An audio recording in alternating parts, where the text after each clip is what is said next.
So thank you for joining us here on the SCG Tour, sponsored by Ultimate Guard. We are at the finals of the Knoxville Open. Brad Nelson on Black Green Delirium, the only undefeated player on day one. He's on the play. He has one more opponent to work his way through, and it's going to be Bradley Hill's Jeskai control deck. This deck we have not seen much of it this weekend. Bradley Hill, the only Jeskai player in day two.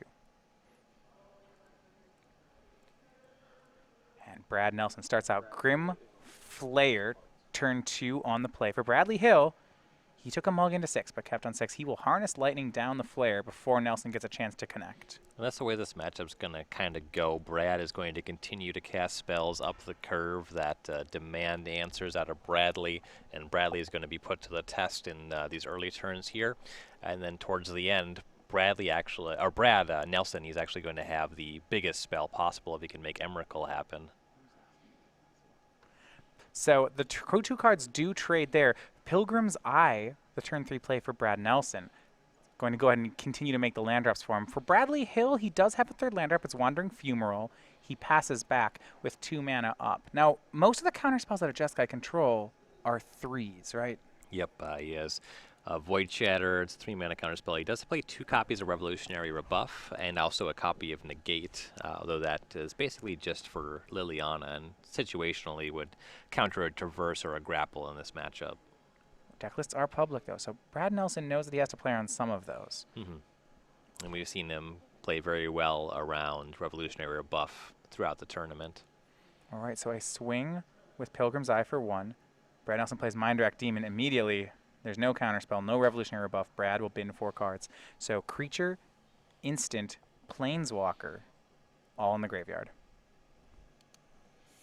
It's the way it's going to work as the game progresses. Bradley Hill is going to have to keep killing these threats like that Grimflayer, this Mindrak Demon, and he's going to build towards the Torrential Gearhulk phase of the game, and he wants to win it before Nelson can start out-muscling him with Emrakul, the Promised End. It'll be an end-step Anticipate for Bradley Hill. He plays a 4th land. It's Aether Hub, and he will pass back. Now, Brad Nelson only has 3 card types in the graveyard, so the Mindrak Demon will hit him down to 16, at least for now. Notably, Hill has 3 Void Shatters in his main deck, and if he's able to counter Nelson's Emrakul with a Void Shatter, that will exile it, and Brad just has the 1 Emrakul in his deck. So once that's exiled, that removes a lot of the play that that deck has. So if Bradley Hill can weather the storm, exile the Emrakul there, kill everything as it comes down, hopefully have a counterspell for Ishkanas as well, he should be able to pull ahead.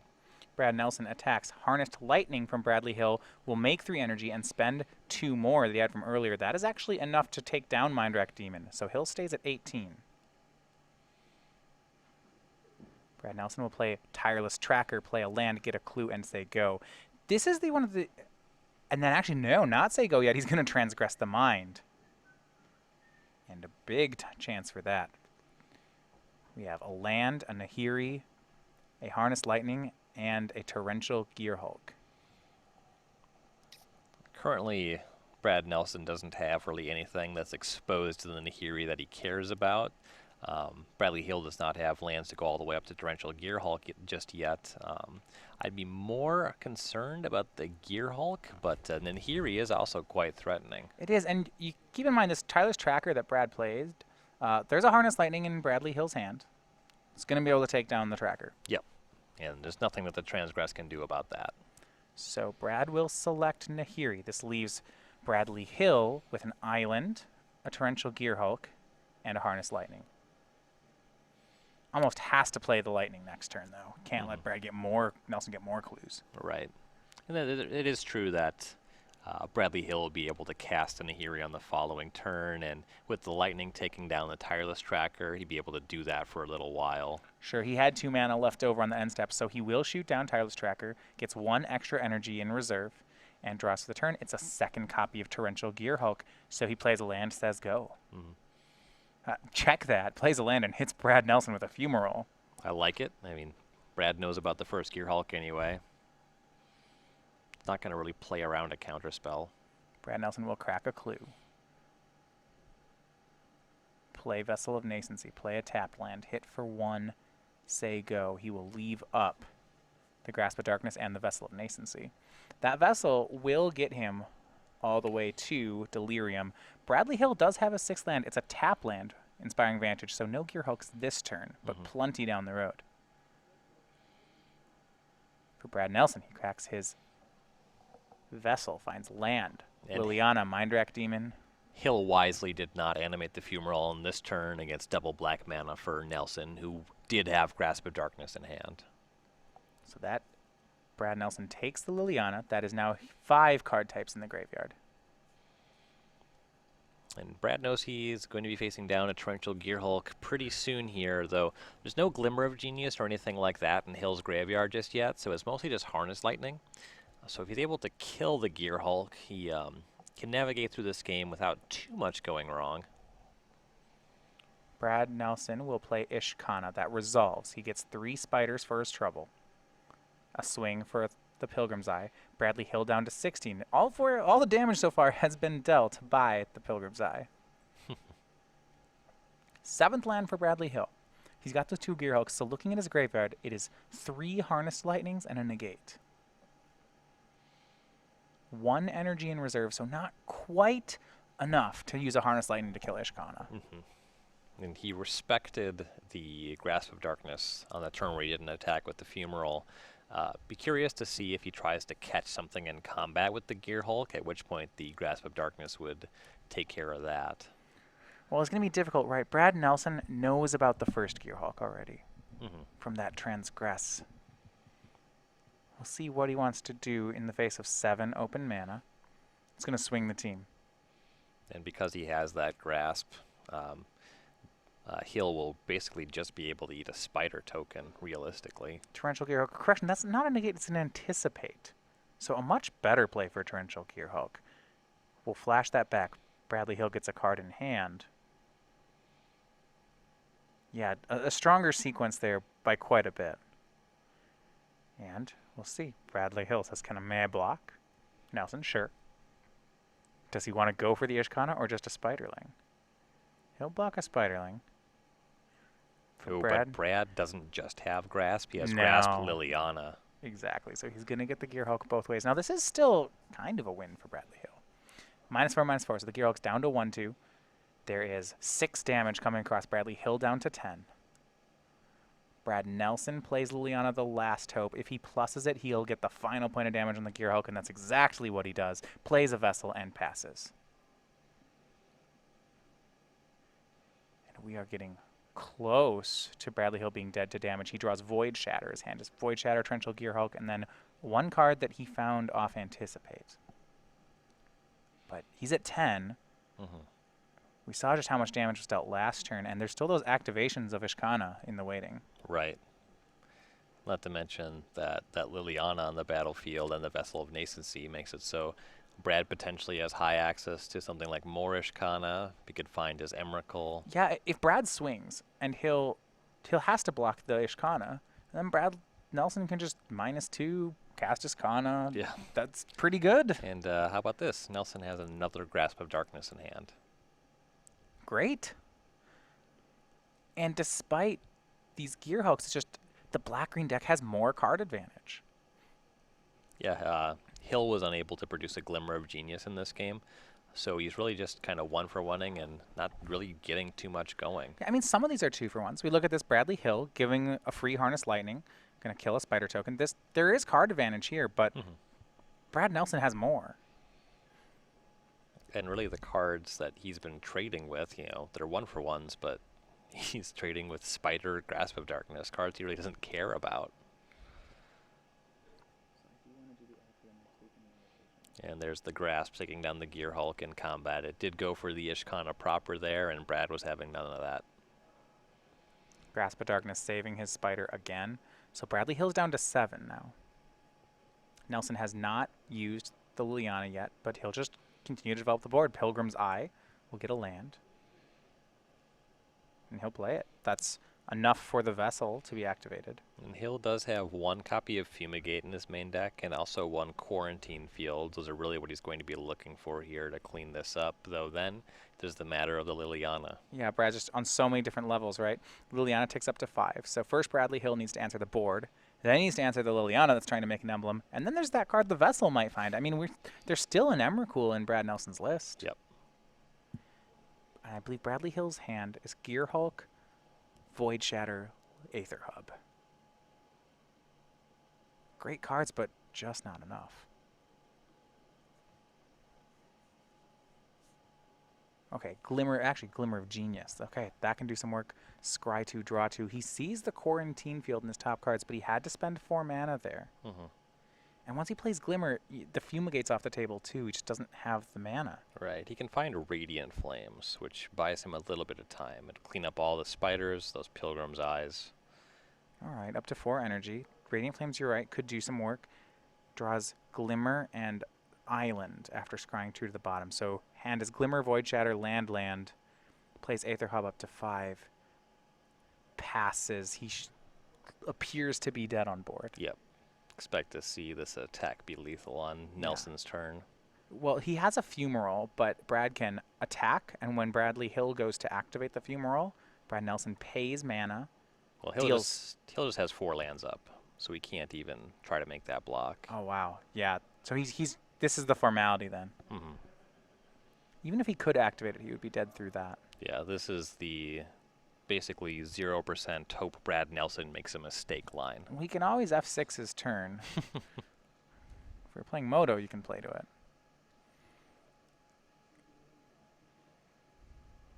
Brad Nelson's trying to figure, is there any way I can lose from here? If off 4 mana, are there any cards to fear? Guess Immolating Glare? Blessed Alliance, maybe? Maybe Blessed Alliance.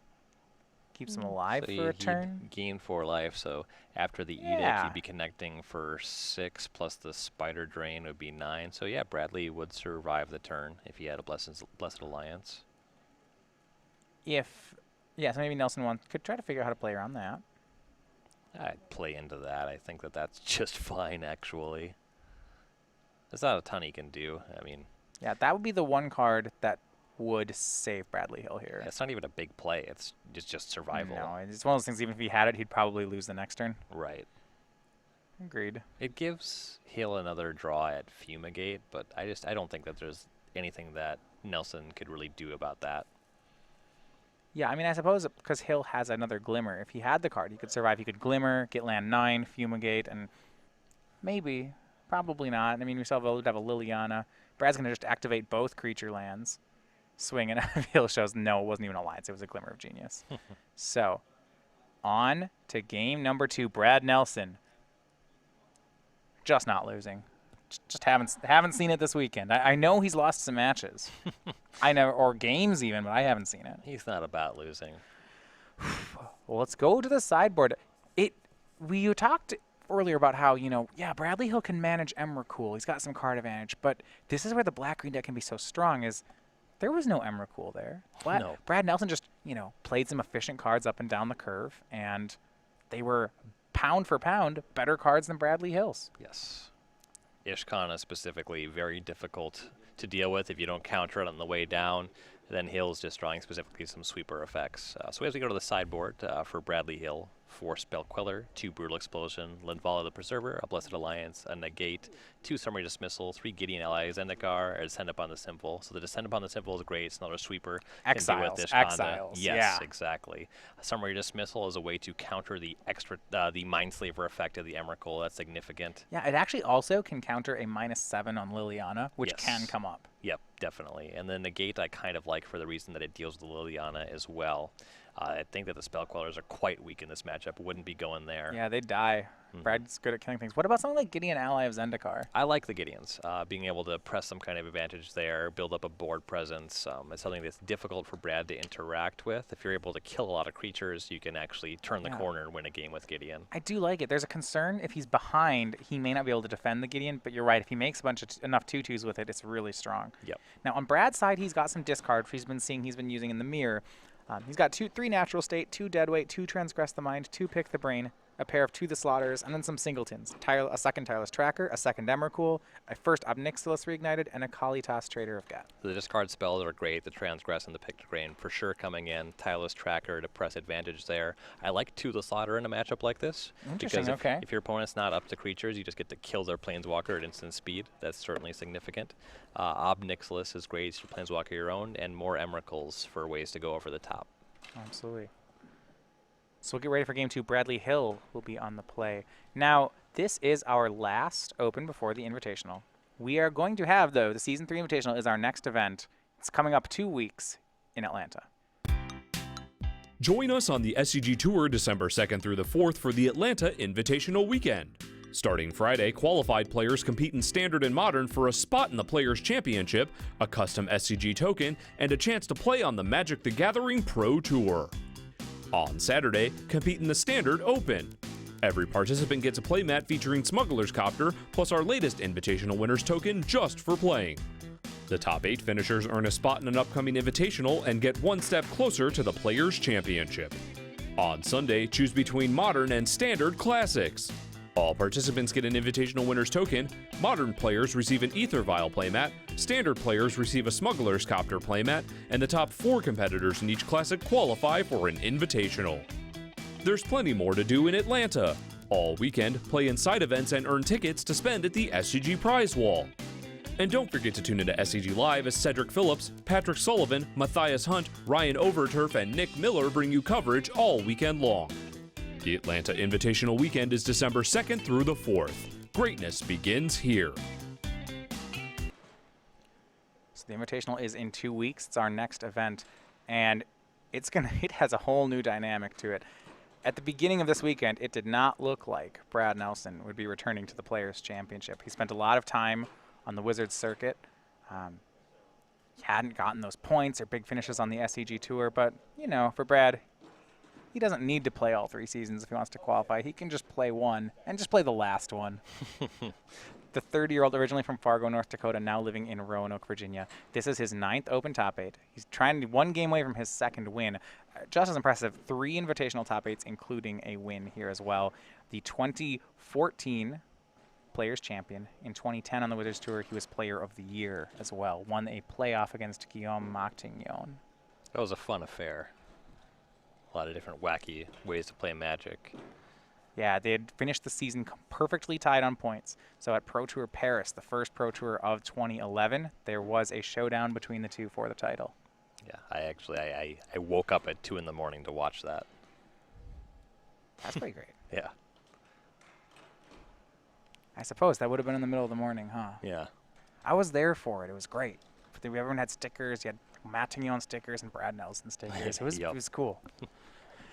Both players keeping on 7 here for game 2. Bradley Hill starts with Port Town. For Nelson, it's going to be a turn 1 Vessel of Nascency. Gideon the draw for Bradley Hill on turn 2. So yes, he has brought them in out of the sideboard.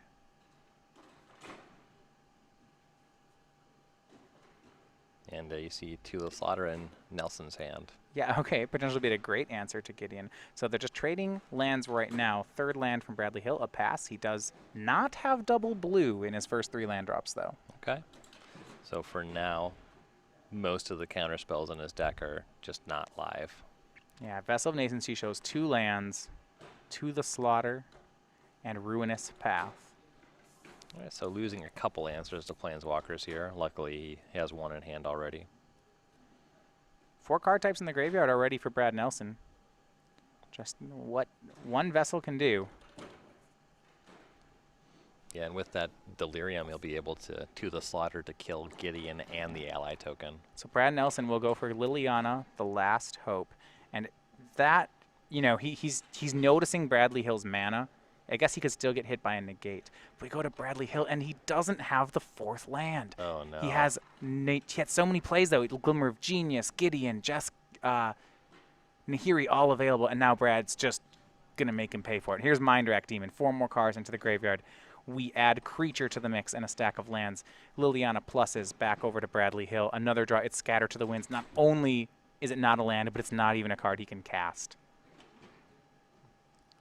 I would be discarding a Glimmer of Genius here. Yeah, he discards Summary Dismissal. I mean, in the world where he gets back into this, he might need that for the Liliana.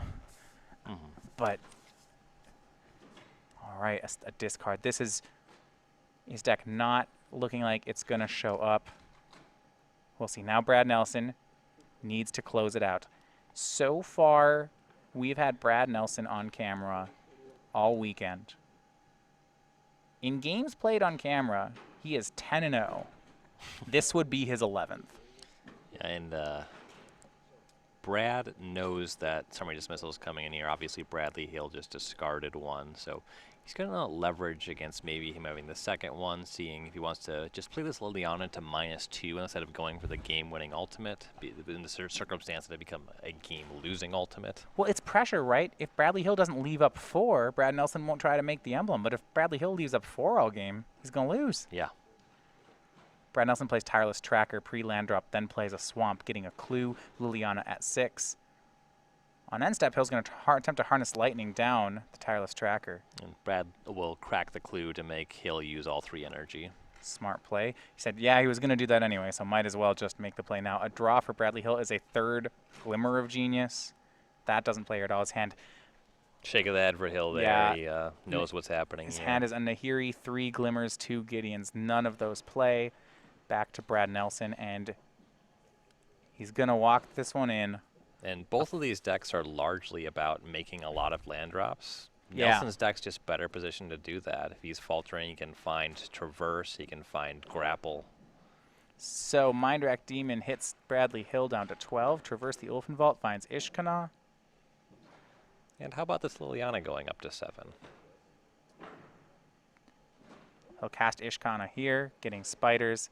Liliana will go up to 7. And now Brad just will continue to cast spells into Hill's mana, because if Hill ever plays a counter spell, then Brad will make an emblem. And Inspiring Vantage the play for Hill, but this is just not going to be enough. It's not blue. It's not untapped. He's at 12. He may just be dead this turn. With emblem backup. 7th land here for Brad Nelson. So swing. This is 10 damage, and activation will end the game. Bradley Hill down to 2. And the tap of 7, an extension of the hand. It is Brad Nelson, just like it has been from the end of yesterday, winning every round, winning every game, and now winning the trophy. He was undefeated in the 2 legs of the tournament where it mattered. 9-0 on day 1, 3 out throughout the top 8. Day 2, yeah, he did some losing, but didn't lose any matches that mattered.